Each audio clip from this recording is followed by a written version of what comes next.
It's hard to believe that the Osmo Pocket 3 has been out for over 6 months already. And when I first got this camera, I never imagined that I'd be using it as my main camera for content creation.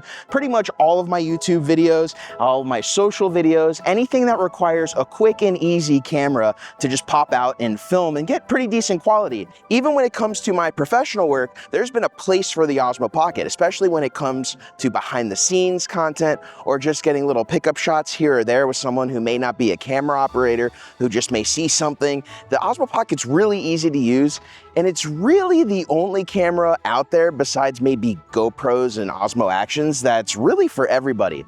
So in today's video, I want to go over using the Osmo Pocket after 6 months, talk about some of the kit I use for a lot of my videos, because I don't just use the Osmo Pocket anymore. I use the Osmo Pocket, I use some accessories like this little adapter case that I have right here from Freewell. Take a look at this. It actually has an anamorphic adapter, a macro adapter, and a wide angle adapter. Now, right now, we're just using the straight up Osmo Pocket with one of the ND filters that came in this combo and the DJI Mic 2. And that's pretty much my go-to content creation kit. And then of course, the handle as well that I get a lot of questions about, because yes, I am using a handle. If I was just holding the Osmo Pocket, it would look kind of like this, but you'd obviously see my hand right here. So part of the reason I use the handle is this is the handle when I'm fully extended out. And then if I want to extend the handle, this is holding the handle fully extended out and just walking. Now, a lot of the times, because I don't like showing my arm right here, I kind of just hold the Osmo Pocket like this. And because I'm having the handle out, you don't see my arm anymore.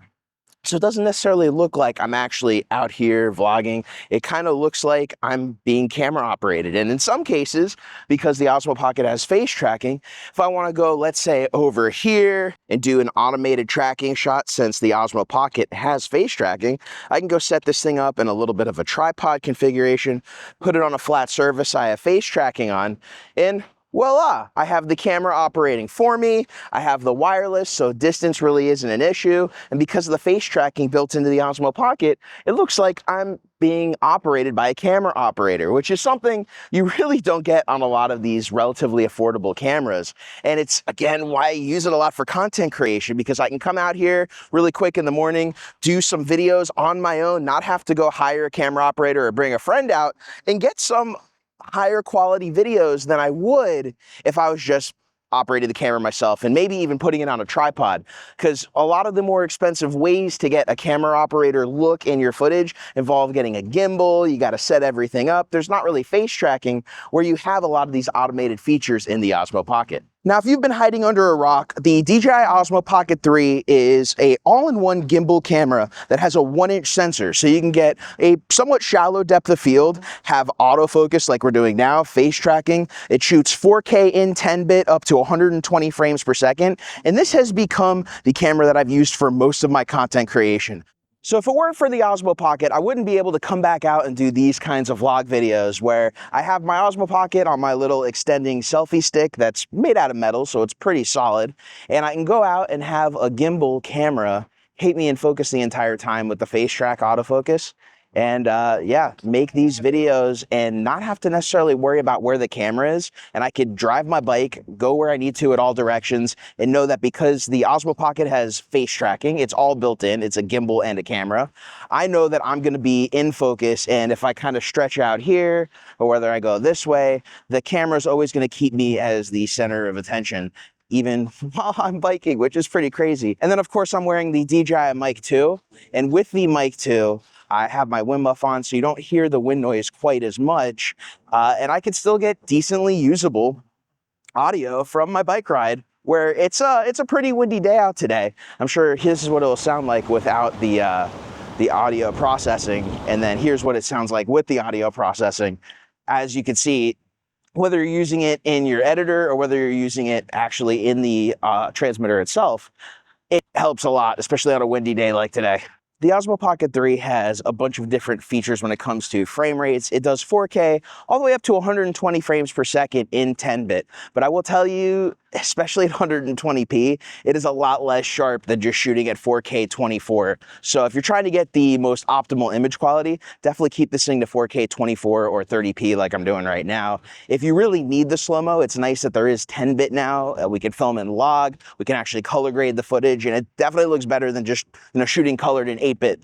It's just, how much can you expect with a low bit rate of 4K 120 and a little camera like this? The camera being attached to the gimbal, having features like face tracking, being able to do the moving time lapses, all these special features that you can't really do in cameras without getting, a bunch of third-party accessories, it really saves you a lot of money since you can do it in this all-in-one camera. I kind of stopped doing vlogs like this because with the FX30, I had to bring it out with a microphone, a transmitter, I had to put it on a gimbal, and I always had to make and assemble the entire camera setup every time I wanted to use it and put it away. But with this Osmo Pocket vlogging setup, I can now bring a little backpack, a little fanny pack like I have today, still bring my iPhone 15, my wallet, my keys, whatever I need to. And it's in an incredibly small setup without having to even really bring a backpack itself. The Osmo Pocket's really opened up what I've been able to do with vlogging with not having to use a mirrorless camera and getting really close image quality wise to the mirrorless cameras. Now, it's not like you have 16 stops of dynamic range on the Osmo Pocket shooting in D-Log-M, but you definitely have a decent amount more dynamic range than we've gotten over years, especially for a camera this price, just what it offers. While we're out here, I want to show you footage from some of the pieces of kit I use. Here is the wide-angle adapter for the Osmo Pocket by Freewell with an ND filter on. And as you can see, the angle of view holding it at my comfortable area is a lot wider. I'm still using my selfie stick, but really just because it's easier to handhold. And again, still with the wide angle, you don't see my arm right here, And that's one of the big things. Now, if I want to go handhold this thing, I can hold it out wide like this. Compared to the other footage, hand holding it out this way, it's obviously a little bit wider. I tend not to use this wide angle adapter that much, although that could change in the future. The favorite adapter I have is actually the Anamorphic adapter, but let's get over to the light over here and let's put this puppy on so I can show you what it looks like if you haven't seen footage from this thing.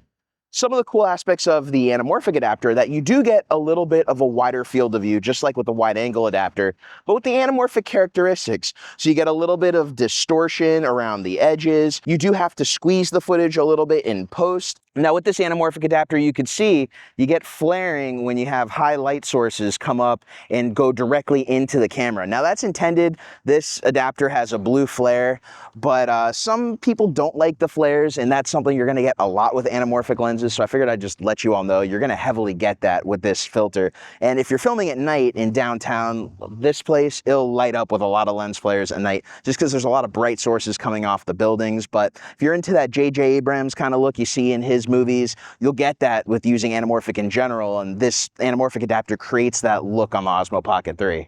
Now, when I first bought the Osmo Pocket, I got it just as the Pocket itself. I didn't get any of the accessories. I didn't get the creator combo. Now, I did that because I was using my wireless kit that worked over USB-C with the Osmo Pocket, so I didn't really think I needed the Mic 2. But then when the Mic 2 was released as a standalone package and I could actually purchase them to use with my Sony cameras, or really any of my cameras, but specifically Sony cameras, it's been really easy to just go and make content because the Osmo Pocket has the wireless receiver built into the camera itself. So you don't need to bring an additional piece of gear, additional piece of kit. You don't even have to bring a wire with you. You just use this Mic 2 that I have on me right here, and it goes directly to the Osmo Pocket 3 once you pair this thing. And it's really easy to do. You can also change the settings of the Mic 2 within the Osmo Pocket 3 settings menu itself.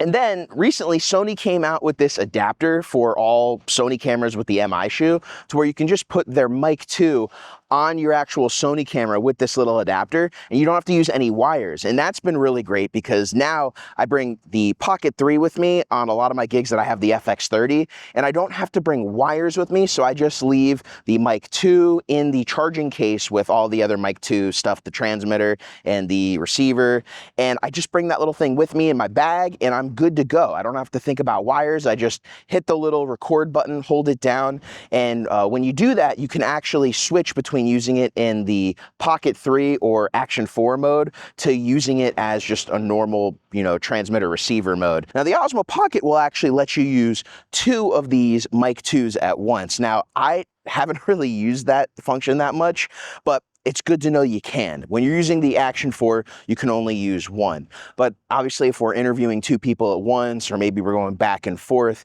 it's nice to be able to have 2 people mic'd up. And the audio from the Mic 2 is great. The audio from the Osmo Pocket 3 is actually pretty good for what it is, especially if you're just trying to get background audio. You're not trying to necessarily film somebody give a walk and talk like we're doing right now. But I would pretty much stick with the Mic 2 if you're going to be doing YouTube vlogging, trying to stick on the more professional level, just so you can get that crisp, clear audio, especially if you're going to use the voice isolation mode or you plan on doing some voice isolation in post. You will get better results using this Mic 2 right here. Now, aside from bringing the Osmo on little biking adventures like this, I've been able to use the Osmo for live streaming through its app. I've been able to use it as a behind-the-scenes camera when I wanted to be able to film on shoots, hand off the camera to someone who maybe isn't the best or doesn't even know how to operate a camera, and still get pretty decent and usable behind the scenes footage that I could use for vlogs, I could use for, camera reviews. I can really use for anything, and that's what I used the original Osmo Pocket for. But because it wasn't a 1-inch sensor, it definitely wasn't as good in low light.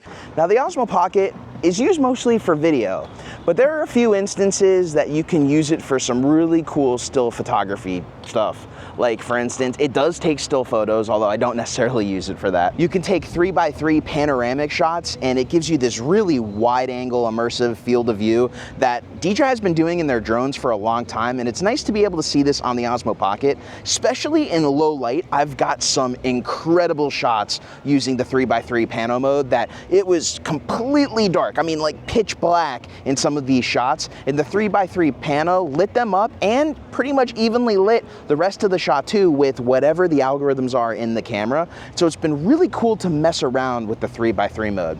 And of course, there's the time-lapse mode as well. You can do time lapses, you can do moving time lapses, in addition to using the gimbal that's built into the camera. Now, when it comes to tips and tricks on what I do to mount my Osmo, I use these Fagien F38 quick release plates, and I put them on the bottom of the extension handle for the Osmo Pocket, and you could do the same with the battery extension handle as well. A great example is the selfie stick I use is actually a Fagien F38 selfie stick. So I just slide the Osmo right in, and it goes, when I want to pack up and just put everything back in my backpack, I just slide it off the quick release, and because there's no other accessories other than the anamorphic filter that I got to take off, I can just go. There's this tripod I've been using that actually has a bunch of 1/4-20s built in addition to its actual tripod head. And I've been actually taking the bottom of the Osmo Pocket and its extension handle and screwing that into a little magic arm that goes out from the tripod itself, so I could go get a wide angle shot and a tight shot from whatever mirrorless camera I'm using at the same time. It just gives me a lot more production value without having to bring a whole crew with me. So the Osmo Pocket has really opened up the possibilities for me when it comes to doing work outside of just the normal everyday gig work life of a DP videographer, where I just want an easy to use camera. I can just get going, make the content I want to make, and not really have to be rushed in doing so while still, coming out with decent looking stuff, and all not being on a super high-end professional mirrorless or cinema camera. You can just get a lot done with the Osmo Pocket. I'm gonna head into this little food truck area right now and see what's going on. But if you have any questions on the Osmo Pocket 3, I've obviously done a lot of content on the Osmo Pocket. Make sure to check out my playlist. It has a lot of content in there. But if you see anything in there that I haven't gone over, you have questions on, make sure to ask in the comments below and I'll get to them, or I'll even make a video on them soon. So I do want to thank you for joining me in today's video. Until next time, my name's Jeff Fagien. I'll catch you in the next one.